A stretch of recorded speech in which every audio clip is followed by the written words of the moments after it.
All right, Panther fans. So here we are the morning after. Stu and I, like I've said, we're going to try and do a review of each Panther game as many times as we can. I do the recaps the night before, but like Stu said, it's entertainment. You guys watch that to watch me meltdown or not, as the case may seem. So Stu, we'll start off Bennett last night with the hat trick, obviously. And you said it to me, and you weren't talking specifically about him, but just the overall confidence that everybody's playing with. You especially saw that on his third goal. Yeah, I mean, three different types of goals. You know, the first one was just being in the right place and out muscling the guy in front and banging in a rebound. And then, of course, the second goal, that wraparound was, incredible pass by Huberto. And then the third goal, I never thought should have happened. I mean, the Islanders just kept on backing in, and he said, "Fuck it, I'm going to shoot it." Yeah. It was really interesting. Just beat him clean. But I told you after the second one he was going to get the hat. Yeah. You definitely did. I've got that on the text for anybody who doesn't believe me. Yeah, you get a feeling about, you guys are in the zone. I mean, look at Duclair. Oh man, yeah. I mean, well, that's the thing is. But in the pregame, I said, because a couple of people are worried about Reinhart, I said, let's give him 10 games. Give the kid 10 games to get used to his line mates. And Q was like, no, you get a game and a period. And that was it. And I don't remember if it was start of the second or start of the third, but they put Duclair up there. And if he's going to finish with those guys, he absolutely belongs on the top line because he's got the skill, he's got the speed. He just hasn't been able to finish. Which bumped, Reinhart all the way down to the fourth line. And that fourth line, actually, when Reinhart went down, they had a couple of chances there towards the end of the game. But the other thing is obviously we don't want to leave out Huberto with the 500 points. You know what I mean? I know everybody was pretty excited about that. But the Islanders, and this is where I want to kind of get your thoughts there, because that doesn't look what's going on there. That's not Islander hockey, either one of the two games. What did you see? I'm not. What did I see? I saw a night where the Panthers just worked harder and worked smarter and got a lead and built on it. And we had good goaltending. Other than that, it was I want to say it was an off night for them, but I think it was more the Panthers were on. Right. Let's get back to the Duclair situation. Don't forget, he played with that first line last year, so it's not like a new guy just joining that line. Right. And they've never played together before. I don't think Reinhart should have been sent down to the fourth line. I think that's going to have. Yeah, but where are you going to put him? Effects to his confidence level. I think, if anything, you move him down with Lundell and Vetrano and move Hornquist down to the fourth. I really don't think Reinhart should be on the fourth line. We didn't go out and, make the trade and spend the money to have this guy play he's not a fourth line guy. Right. No. And neither is Duclair either way. I mean, we've got guys that are going to be playing on that fourth line, no matter who one of those guys is, right? I mean, by the numbers, either Hornquist, Duclair, Reinhart are going to be on that fourth line just by the numbers. Yeah. So, but I mean, you're not that you're wrong. To me, it seemed like it was more of a convenient thing. It's like, all right, just swap the two guys for right now and then think about it later, because, you kind of want a little bit. I mean, I guess, Reinhardt's got enough experience, but maybe, Q wants Lundell and Hornquist together for whatever reason there too. That's the other thing we should talk about, is that Lundell definitely did better in the faceoff circle last night. Maybe it was a little bit of, opening day, first game jitters that he wasn't so good the other night, but last night he ended up about 50%, but at one point he was over 60%. So that definitely improved. So now you mentioned about Bobrovsky, because I said I ruined his shutout by praising him in the live stream in the pregame, because the one thing I said in the pregame was, like, it's clear he worked on his 5-hole issue. and then of course La. So but you saw something else on that goal. Yeah, what I saw was two defensemen going behind the net, chasing the puck, and the forward standing around. Verhaeghe blew his assignment and didn't stay on the guy. Malmstrom, I think the guy's name was. Yeah, yeah. You got to make sure that your men are covered. You can't leave a guy in front for that, boom, boom, pass comes out and pops in. Right, right. So, I don't blame Bob so much. One of those bang, bang reactionary, it's in the net before you know it type of plays. Yeah, yeah. But overall, just talking about Bob, if anybody watched the post-game news conference where he was talking about focus and that, he deleted his social media account and he's just trying to focus on hockey. Right. And focus on the game at hand and not thinking, what was and not thinking, 5 games ahead. Just, totally stoked the way. And I thought he was going to have a comeback year. Right. Well, he definitely. No, go ahead. Sorry. No, I really like, the answer. And they kept asking him the same question in a roundabout way 3 different times. And he basically said the same thing. Right. And he I could looks see different. He was getting annoyed with having to answer the same question. Right. No? On the ice, he looks different. Now, I know that they talked about last night where he's gone to bigger pads. So that might help the whole 5-hole thing and everything like that. But his movement, he looks like, to what you're saying, he looks a lot more focused on his movement. He looks like a lot more in the moment during the play, which let's face it, the Bob Puppet, when I do the Bob Puppet, his shtick is, what, can I go back to sleep now? Because so many times it would look like Bob was sleeping and wasn't paying attention to the game. And that's when the puck was in the back of the net. But that's another thing. Now I'm going to jinx him again. Watch. But now he definitely, it looks like he's much more into the game. Like exactly what you're saying. He's saying you can see it. You know what I mean? Yeah, his focus, his fundamentals are solid. A number of times he just came out, basically, took the angle away, and Barzell shot it right in the breadbasket on one. Just gobbled it up. He's not giving up those juicy rebounds. We talked about that last video. Yep. And it's nice when you have an offense that we have. Yeah. Where we can, stake him and Knight with, 2-3 goal lead. It's always nice playing with the lead than it is. Yeah.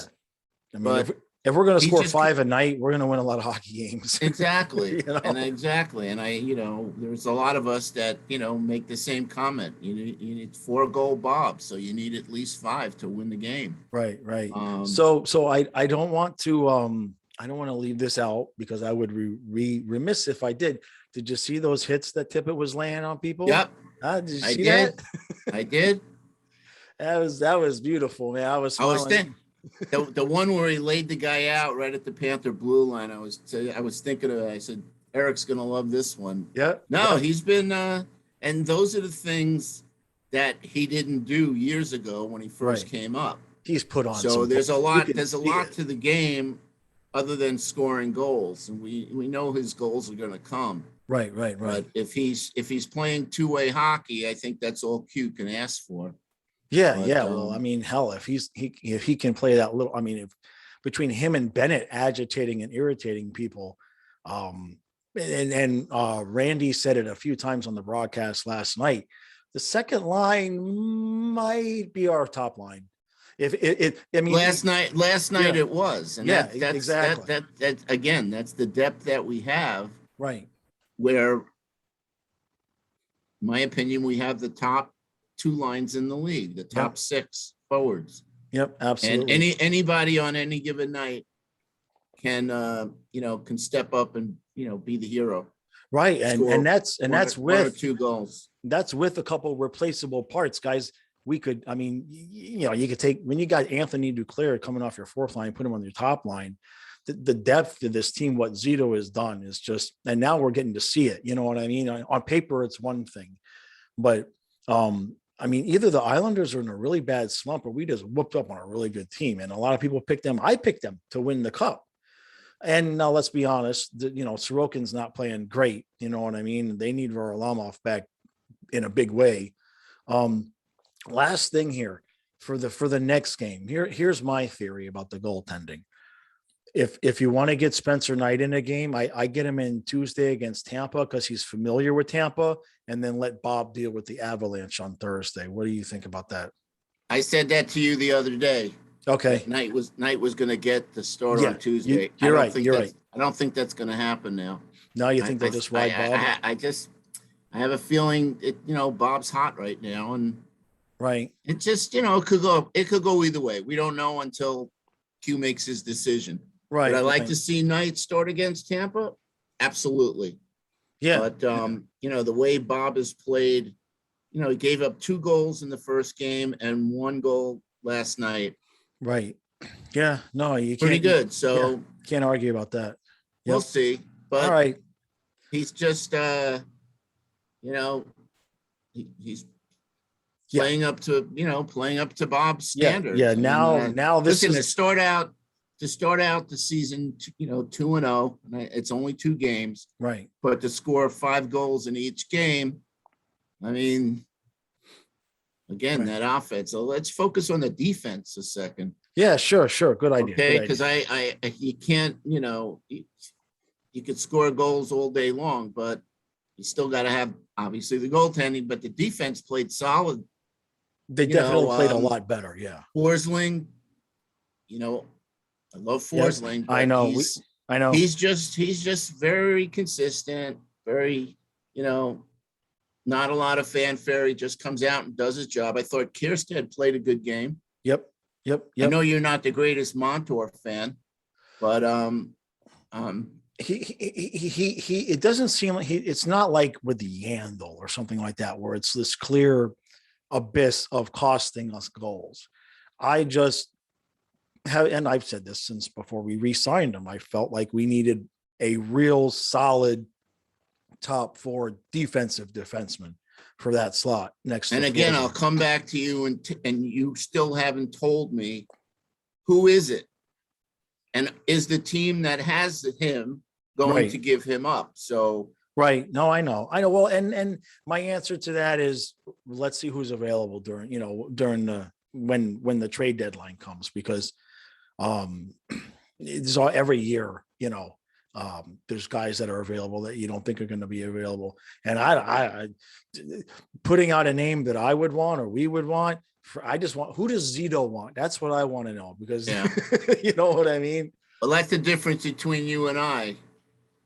Zito is the one, or his staff are the ones that find these guys. Right. The Forslings. Yeah. And maybe this guy, Uo Levy, maybe he, turns out to be what he was supposed to be, you know what I mean? And gets a second chance here.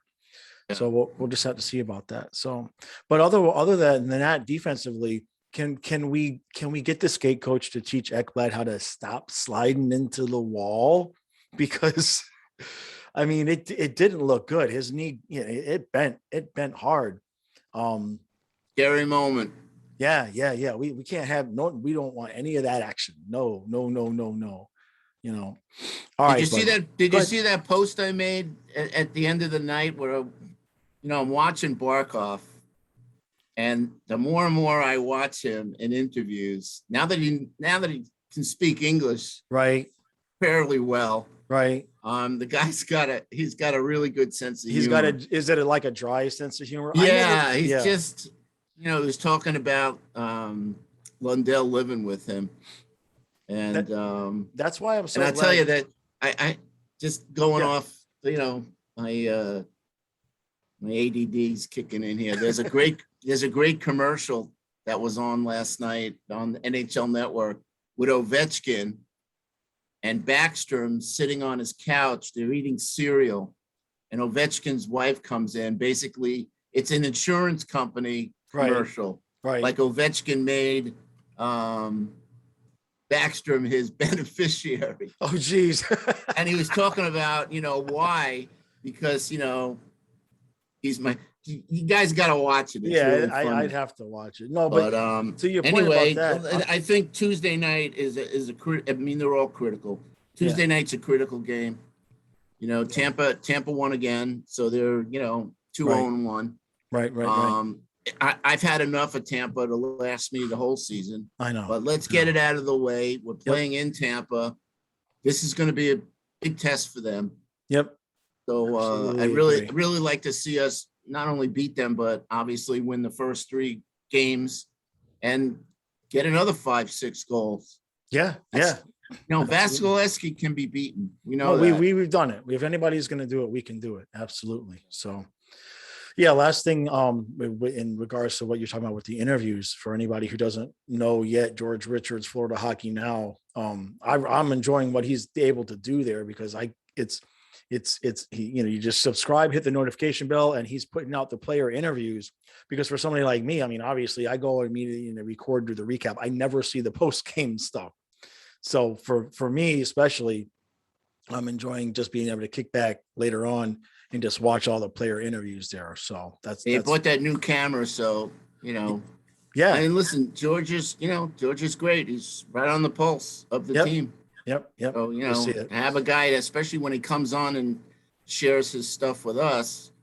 That's why I love the guy, because he's just, you can hear him when they do the post-game interviews. I know when it's George asking the questions. Right. So, Yep. No, anyway. Good guy.